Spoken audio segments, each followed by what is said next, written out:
क्या आपने कभी ऐसी क़ुव्वत के बारे में सोचा है जो जमीन को हिला दे, शहरों को तहस नहस कर दे और लाखों जिंदगियों को मुतासिर करे? ये कोई अफसाना नहीं बल्कि कुदरत का वो कहर है जिसे हम तूफान कहते हैं। अमरीकी साहिली इलाकों के लोग इन तूफानों की तबाहकारियों से बखूबी वाकिफ हैं, जहाँ हर साल कुदरत के ये शदीद तरीन मुजाहिर साहिलों से टकराते हैं। ये तूफान न सिर्फ समुद्री तूफान के तौर पर मशहूर है बल्कि कभी ये एक पूरे बरे आजम को अपनी लपेट में ले लेते हैं। लेकिन क्या आप जानते हैं कि इन तूफानों की तबाहकारियों के पीछे क्या राज छुपा हुआ है? ये तूफान कैसे बनते हैं, किस तरह तबाही फैलाते हैं? और तूफानों की तश्कील एक पेचीदा अमल है जो समुंदर और तूफान के मुख्तलिफ अवामिल के बाहमी असरात से होता है। तूफान खास तौर पर समुद्री तूफान या हैरिकेन ज्यादातर गर्म पानियों के ऊपर बनते हैं और उनकी तश्कील के लिए कुछ मखसूस हालात जरूरी होते हैं। अब अगर मैं अमेरिका में आने वाले तूफान मिल्टन की बात करूं तो मिल्टन तूफान को सदी का ताकतवर तरीन तूफान करार दिया जा रहा है और इस तूफान से अमरीकी रियासत फ्लोरिडा को शदीद खतरा दरपेश है। अमरीकी मीडिया के मुताबिक 200 मील फी घंटा हवाओं के साथ कैटेगरी 5 के समुद्री तूफान की शिद्दत मजीद बढ़ने का इम्कान है। शिद्दत बढ़ने पर तारीखी तूफान नई कैटेगरी 6 की सतह पर जा सकता है। अमरीकी मीडिया रिपोर्ट्स के मुताबिक तूफान के खतरे के पेश नजर रियासत में इमरजेंसी नाफिज कर दी गई है,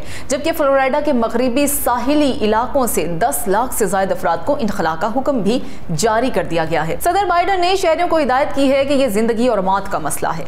साहिली इलाकों के लोग महफूज मुकामात पर चले जाएं।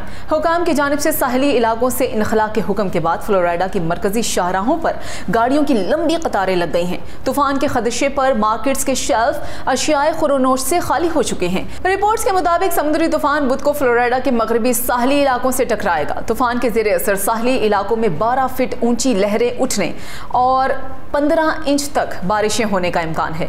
2 हफ्ते पहले फ्लोरिडा और जुनूब मशरकी रियासतों से समुद्री तूफान हेलियन टकराया था, जिससे अमेरिका की 6 रियासतों में 200 से ज्यादा अमवात हुई थी। लेकिन हर तूफान हमें यही याद दिलाता है कि हम कुदरत के सामने किस कदर बेबस हैं। समुंदरों का पानी, हवाएं और बादल जब इकट्ठे होते हैं तो एक ऐसा मंजरनामा बनता है जो सब कुछ तबाह कर सकता है, मगर इस तबाही के बाद हमेशा उम्मीद की रोशनी होती है। इंसान अपनी कोशिशों और मजबूत इरादे से दोबारा खड़ा होता है, शहरों को फिर से आबाद करता है और जिंदगी को नए सिरे से शुरू करने की भरपूर कोशिश करता है।